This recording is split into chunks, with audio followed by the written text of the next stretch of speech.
ជំរាបសួរអ្នកទាំងអស់គ្នាថ្ងៃនេះយើងនឹងនិយាយអំពី Together Initiative របស់ Binance ដែលមានទឹកប្រាក់សរុប400លាន USD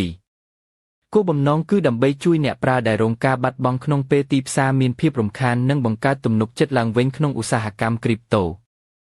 នេះមិនមែនជាការណែនាំវិនិយោគទេប៉ុន្តែជាចំណេះដឹងអំពីការបដិញ្ញារបស់ Binance ក្នុងការគាំទ្រអ្នកប្រើមួយអ្វីទៅជា Together Initiativeវាជាផែនការជួយសង្គ្រោះឧស្សាហកម្មដែលមានទឹកប្រាក់សរុប400លាន USD វារួមមានពីរផ្នែកសំខាន់300លាន USDC សម្រាប់ចែកជូនអ្នកប្រើដែលរងការបាត់បង់ធ្ងន់ធ្ងរ100លាន USD ជាឋានទុនខ្ចីអត្រាការប្រាក់ទាបសម្រាប់ដៃគូក្នុងឧស្សាហកម្មដើម្បីថែរក្សាប្រតិបត្តិការរបស់ពួកគេពីហេតុអ្វីវាមានសារៈសំខាន់ Initiative នេះបង្ហាញពីគោលការណ៍ User First គេរបស់ Binanceជួយអ្នកប្រើដោយមិនផ្ដល់សន្យាផលចំណេញឬទាមទារទំនួលខុសត្រូវផ្ទាល់វាជាចលនាដែលមានគោលបំណងស្ដារទំនុកចិត្តនិងគាំទ្រអ្នកប្រើដែលរងបញ្ហាពិតប្រាកដនៅពេលទីផ្សារមានភាពកើនឡើងនិងធ្លាក់ចុះ Initiative នេះជាសារដ៏សំខាន់ថាឧស្សាហកម្មអាចកែម្អជាសហគមន៍តែមួយ3របៀបដែលវាដំណើរការអ្នកប្រើដែលមានការបាត់បង់ធ្ងន់អាចទទួលបាន Token Voucher ជា USDC នៅក្នុងគណនី Binanceគម្រោងឬអង្គភាពធនធំអាចដាក់ពាក្យសុំទុនខ្ចីអត្រាការប្រាក់ទាបដើម្បីរក្សាប្រតិបត្តិការបានស្ថិរភាពផែនការនេះចាប់ផ្ដើមពីថ្ងៃទី14តុលា2025 4ទស្សនៈធំ Together Initiative មិនមែនគ្រាន់តែជាការជួយសង្គ្រោះទេប៉ុន្តែជាសញ្ញានៃភាពរួបរួមវាអញ្ជើញឲ្យអ្នកប្រើរៀនគ្រប់គ្រងហានិភ័យនិងទុកចិត្តលើការលូតលាស់វែងឆ្ងាយ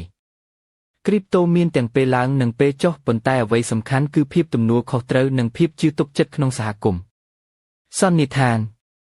ផែនការសង្គ្រោះ400លាន USD សម្រាប់អ្នកប្រើនិងដៃគូចែកចាយ300លាន USDC ដល់អ្នកប្រើដែលរងបាត់បង់ទុនខ្ចី100លាន USD សម្រាប់គម្រោងក្នុងឧស្សាហកម្មផ្ដោតលើភាពទំនួលខុសត្រូវនិងការស្ដារទំនុកចិត្តTogether Initiative ជាសញ្ញានៃភាពរួបរួមនិងភាពជឿទុកចិត្តថ្មីក្នុងពិភពគ្រីបតូរួចបំពេញកូដដើម្បីយករង្វាន់ MRE ដំបូងបងប្អូនចូលទៅកាន់ Play Store ឬក៏ App Store បន្ទាប់មកសរសេរពាក្យថា Binance ដូចដែលខ្ញុំបានសរសេរនេះបន្ទាប់មកចុច Download ចុច Allow តាមដែលដាក់ឲ្យនេះរួចចុចយកខាងក្រោមគេបន្ទាប់មកបំពេញលេខទូរស័ព្ទឬក៏ Email បើសិនជាចេញមកបែបនេះចុចតាមបែបនេះយើងដាក់លេខទូរស័ព្ទរួចយើងចុច Tick រួចចុច Next ពេលនោះសារវានឹងលោតទៅកាន់ទូរស័ព្ទរបស់បងប្អូនជាលេខ5មួយខ្ទង់បន្ទាប់មកយកលេខ5មួយខ្ទង់មកបំពេញរួចវានឹងឲ្យយើងបង្កើតលេខកូដត្រូវតែមានអក្សរធំអក្សរតូចលេខសញ្ញាដល់ចំណុចនេះសំខាន់បំផុតគឺយើងត្រូវចុច Yes រួចបំពេញកូដដើម្បីយករង្វាន់ MREL បន្ទាប់មកបងប្អូនដាក់អត្តសញ្ញាណប័ណ្ណឬបានបើកបរកណ្ដាលគេឬក៏យើងប្រើជាប៉ាសពតបងប្អូនមានអីដាក់នឹងដើម្បីបង្កើតគណនីឲ្យផ្ទាល់ខ្លួនរបស់យើងអាចចុចខាងក្រោមដើម្បីដាក់ខាងលើទាំងខាងមុខមានរូបថតខាងក្រោមទាំងអត់រូបថតបន្ទាប់មកយើងស្កេនមុខតាមគេណែនាំមានងាកឆ្វេងស្ដាំព្រិចភ្នែកនិងចំហមាត់ជាដើមតាមរូបគេបង្ហាញ